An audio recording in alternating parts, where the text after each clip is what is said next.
to the Let's Talk About It podcast. Today I have my boy on the show, Mr. HYPEKILLS himself, entrepreneur, fashion guru. We are out here. What's up, man? What's up? How's everything? What's going on? Thank you for having me. Of course, man. Of course. The love is love, you know. I'm so excited about this episode.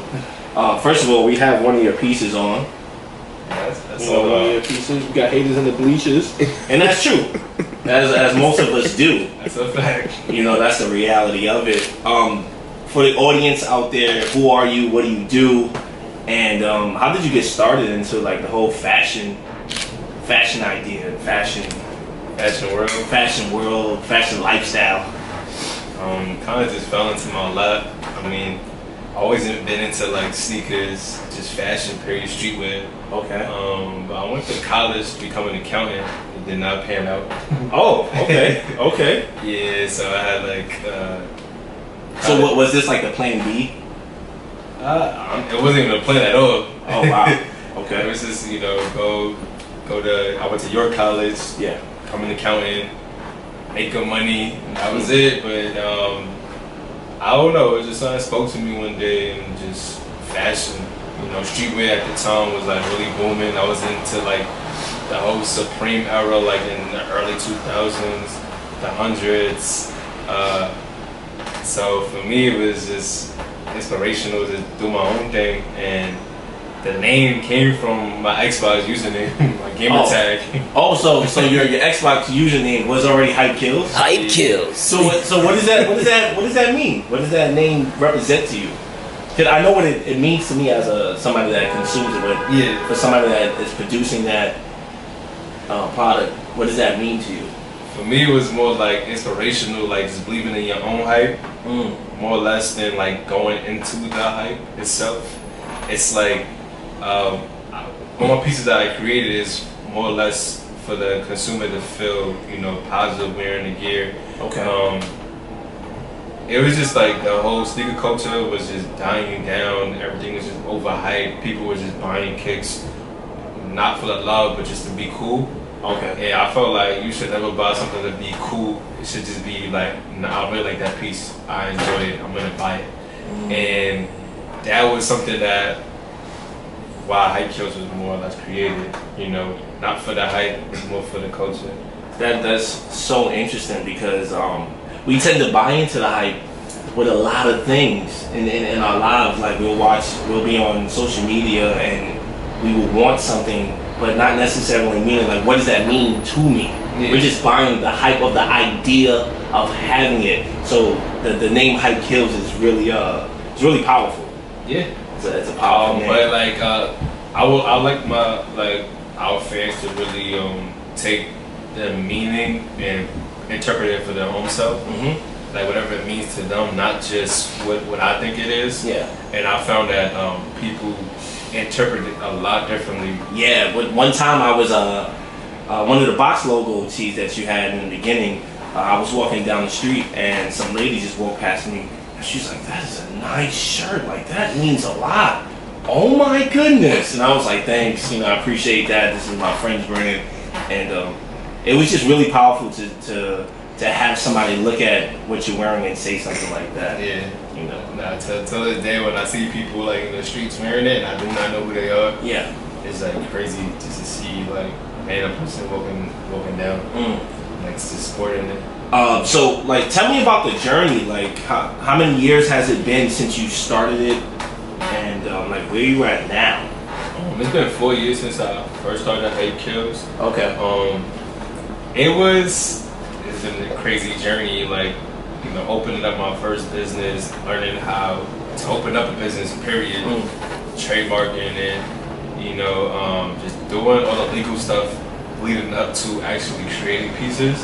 Yeah. Was difficult for me because nobody guided me. It was really trial and error, researching, and I found like failing a lot helped me where I'm at today. So like I had to take a lot of L's, okay, just to be where I'm at right now. So I started it by just pretty much having a side job, and dumping all that money into my dream.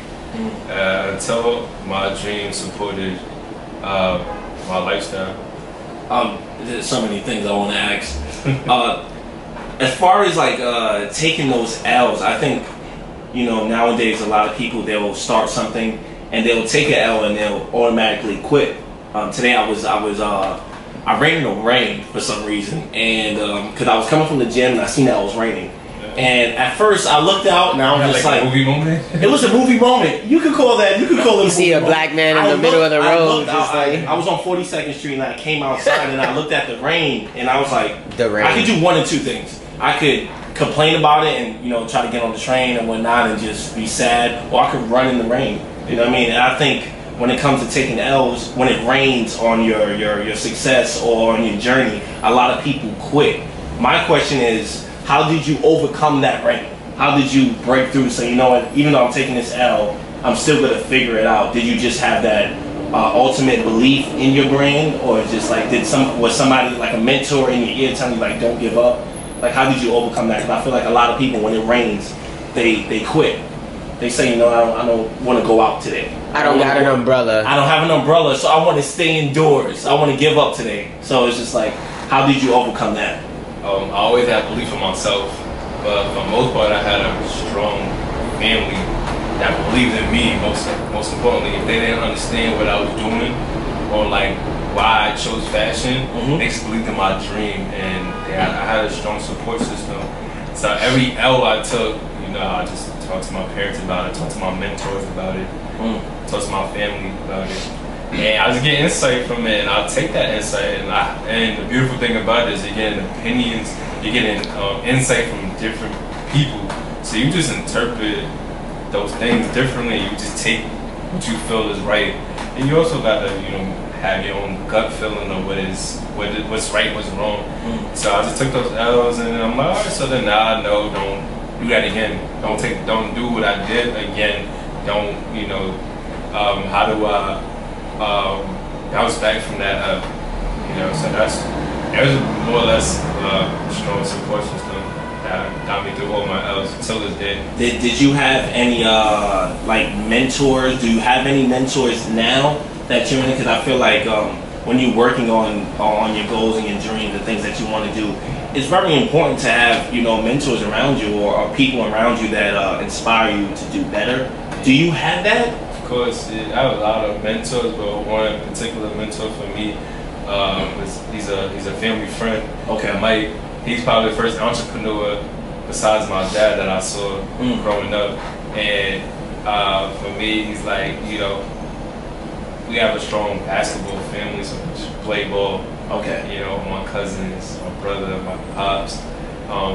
So we met on the court on 13th Street, you know, in the meatpacking district. You know, grew up in Chelsea, and he's on the court every day after school, playing half-court football with my dad until, you know, my time was up and I was big enough to get on the court. He had to respect you at that point. Yeah, so, till this day, you know, he's a part of my branding, and he, you know, he helped me, molded me to an entrepreneur that I am today, and like, you know, take a chance with things. Okay, that is so interesting, because I try to make sure that I seek out mentorship. I try to tell people, like, if you're working on something, find somebody that's already doing it, and don't feel like since that person is doing it and succeeding that there's no room for you to succeed. That means that it's working. So reach out to them and understand, like, use that as motivation. Don't use it as like, dang, this person is having all this success, there's not enough room for me to succeed. Yeah. I also want to ask you, what impact did your neighborhood, we grew up in the same neighborhood, have on you as far as fashion? Or as far as just being an entrepreneur? Well, for most part, my neighborhood's been super supportive of me from day one. Big shout out to Chelsea 26. Big shout out. Yeah, for the most part, everybody in my neighborhood has been supportive of just what I've been doing my movement. Yeah. To support that movement, either that be reposting a picture, liking, purchasing pieces, you know, it's a big... You got models involved. Modeling. it's very important to my growth and where I came from. So yeah, shout out to Chelsea for real. Yeah, and the fact that you go back and you reach out to people that are still in the neighborhood, like me, sort of say, or different people in the neighborhood, that you get them to purchase product or you give away product. That's definitely a dope thing to do. Yeah. That most people don't realize. I mean, but like the environment in general, like we grew up literally a block away from FIT. Yeah. And a couple of blocks away from Maxfield Garden, the Garment District. So like I was so close to fashion. Yeah. The galleries on 10th Avenue. So I was so close to just art. Yeah. And just just being an artist. Okay. And it's all around me. Yeah. Even if I grew up. It was like meant to happen, pretty much. Yeah. I mean, it's all around me. Yeah. How do you create collaborations? Like, how do you work with different people? Like, are you picky when it comes to that? Like, what is like that process like working with different people? I mean, I wouldn't say it's picky. It just has to make sense. Okay. For the most part, and it also starts off with relationships. Mm-hmm. When relationships build, then we can see, how that can take to the next step as a collaboration. Yeah. For the most part, that's something that I saw, like doing any collaboration I've done, whether that be with videographers, photographers, or other brands. Yeah. It starts off with a relationship, and then it kind of grows from that. And then at the end of the day, it has to make sense to you and your branding. It's just not going to do a collaboration with somebody that doesn't make sense to me. Yeah. So what's the goal as far as HYPEKILLS? Like, is the goal to expand? Always to expand. Okay. Always. The goal is just keep on creating. I just created a brand that, like I said, like sustains our lifestyle, and I would like to create for the next 20 years. Yeah. 30 years. That's just something I enjoy doing, is seeing the process, which is the idea, the design part, seeing it come to life, and then getting it to the consumer. Interesting. So when you come up with ideas, do you, one thing I noticed, you write a lot of things down. You have a lot of things written down. I think sometimes with different people, we will have an idea, but we won't have it written down. Because I've actually, many conversations we had off the record, and every time I've asked you, you had something on the computer, on paper, to show like this is what it is. How important is that towards your success within your business or just within life? I feel like so many ideas and designs come to my head all the time. If I don't get it out my head or on paper, the next design will come and I forget about that one. And even if I never go with that design, at least I got that out of my head and on paper in my computer, so that maybe it'll come back to me later on. But for the most part, I think I lost so many designs in my head because I never wrote them down. So for me, it's just doing that process and sticking to it, even on my phone, it helped me a lot. That's important, folks, to make sure you write things down and get it out of your head and put it on paper. Don't just share it with somebody, write it down. They might take your idea too. Do you ever worry about that? Like somebody, like you talking to somebody and them actually like taking something that you believed in, an idea you had, as far as when it comes to fashion? Do you it happened to me. It happened to me before, so I never like. How did you deal with that? You just let it go? Yeah, because I get so many ideas is whatever. But for me, it's just talking about ideas in front of people that shouldn't be hearing it. Till the product is finished, we can talk about it. Unless you're part of the design team with me or part of my business, then I'll talk to you about it. But for the most part, I'm not bringing that out. Another question I had. This is definitely for the audience out there. How do you separate your personal life from business? Like how do you balance both? Because some people think that, oh, if I get into business, then there's a lot of sirens out there. Yeah, where there's a lot of bad shit going on. Shout out to Chelsea. I really want to know what's going on. Shout out to Chelsea. Man. Every time I record, there's like so much silence. Yo, life. So how do you balance your personal life and your business? Because again, like some people, they'll look at it like, dang, if I start a business, I'm not gonna have a personal life. I mean, I'm still trying to balance that out. Okay. But you just need some personal time for yourself too. Yeah. I think about my brand like 24/7, but you know, I gotta give myself a break too. You know, from thinking, you know, from just the business, but like my health and extracurricular activities I like doing. Like I play a lot of basketball. Yeah, you do play a lot of. You do a lot of fitness type of things. Yeah, so like just that's like, you know, basketball has always been my therapy. Like without basketball, I think I would not be sane. Like I'd just be crazy if I had basketball. Just a ball period. Just, you know, that's just something. It's like your place of comfort. Yeah, it's just on the court, being competitive, just doing what I do. But yeah, you just gotta give yourself time. You know, you gotta separate. You know, maybe just getting up earlier. And getting work done, so you give yourself time for yourself. Because I think we all need personal time. Do you set out like a schedule? Like a week before, a day before, like how do you do that? I mean, work is just early. Because your time, like every time I talk to you, it's like you're on a set time. Like, I got a meeting here, or I'm trying to meet you here. Like when I talk to you, everything is like set into place, and that's something that definitely inspires me about you. That you have your time is more in order, from what I see. Yeah, because like I said, I created free time for myself, so my time is in order for the business. I know that for work, I know that it's happening, and then I know that after all these things are done throughout the day, I have my time. Okay. Definitely set time for yourself. You need it to just be your health time. And so, like in the beginning, like a lot of time is consumed within the company, which is totally fine. But then it goes to a point where you just go mad, you go crazy, and you don't feel good, or you're not, you know, eating, or you're not working out enough. Because that's sometimes I just sit there trying to plan things out, and then it's like, all right, this is becoming unhealthy. So now you need to just take a step back from things. And I'm a firm believer that health is the true wealth. Oh yeah, absolutely. I see that you're in the gym, you're playing basketball. How, like, what impact does that play on your life? Just staying competitive, you know, as far as just being a businessman. You know, it's a competitive world. So just just being competitive on the court, off the court. Okay. That serves its purpose. So you relate that back to your business, like, all right, I'm competitive on the court.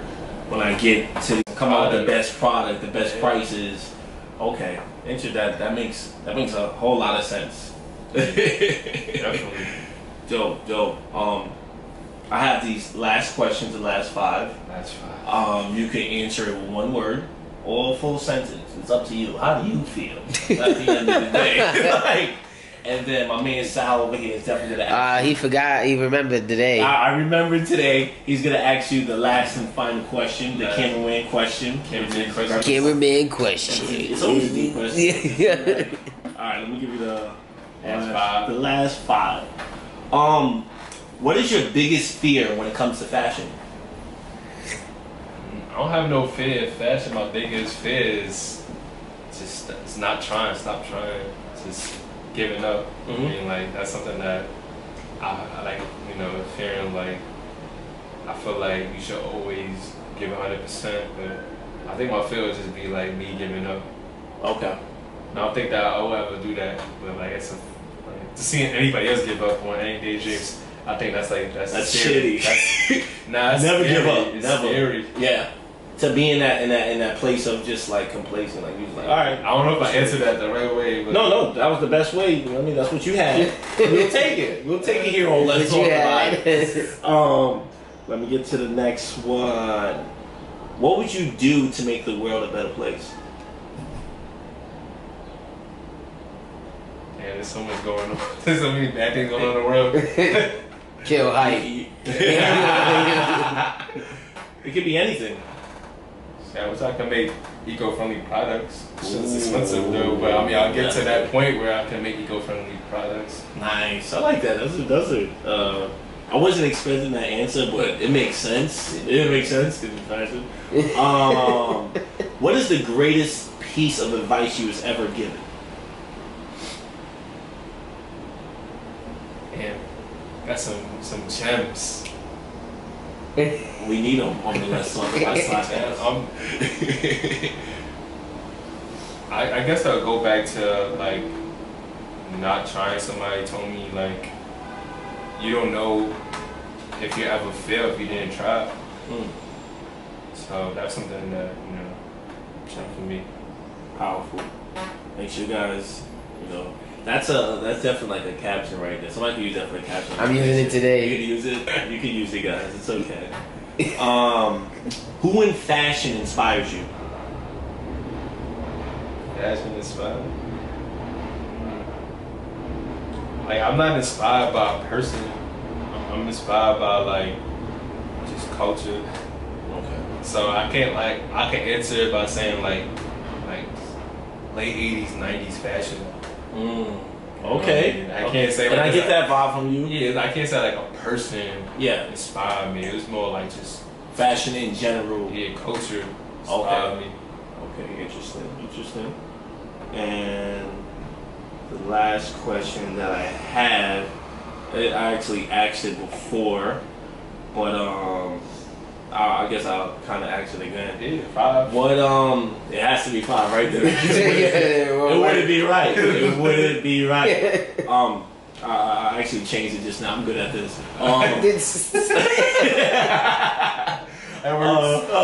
Damn, I kind of forgot for a second. I got it. So, if you wasn't doing fashion, what would you be doing? I wasn't doing fashion, what I'd be doing? I guess make it to the A. Oh, okay. Well, makes sense. Makes sense. Plays more every week. Yeah, like mad championship. Oh, it's kind of crazy. So let me get to my boy Sal with the last question. The cameraman. Cameraman question. Alright, you ready for this? Where do you see HYPEKILLS in 20 years? Oh no, I'll make it easier. In 10. 10 years. And where do you see Dennis in 10 years? And will they both still be connected to each other? Man, HYPEKILLS is my baby. I'm always going to be connected to it. 10 years from now, I definitely want to have like a shop somewhere in New York City. And we still just doing our thing. We just going to be global at that point. And then for me, just on to new ventures, you know, from movies to books. Those are just my next chapters that I want to get into. So movies and books? That's dope. And it's on camera, so I'm going to hold you to that. Working on that now. It's right there. So dope. I appreciate having you on the Let's Talk About It podcast. Please check out my boy. You can plug in all your stuff. Like, where can they find you? HYPEKILLSNYC.com. You know, you can get us on Instagram, HYPEKILLSNYC. Okay, and you're expecting to have a real big summer. We got a lot of things coming out that you showed me beforehand. So yeah, we got our second drop for the summer in July. Okay, looking forward to that. Okay. So you saw the sneak peek of it. Yeah, I saw the sneak peek. You're not gonna tell me. You can't tell. You can't give him too much. But you know, stay tuned. He has a lot in store. Follow this guy. If you ever want to do like photo shoots and whatnot, he's always looking for models and whatnot. And moving forward, let's get up out of here. I'm over it. Let's talk about it. Out of here.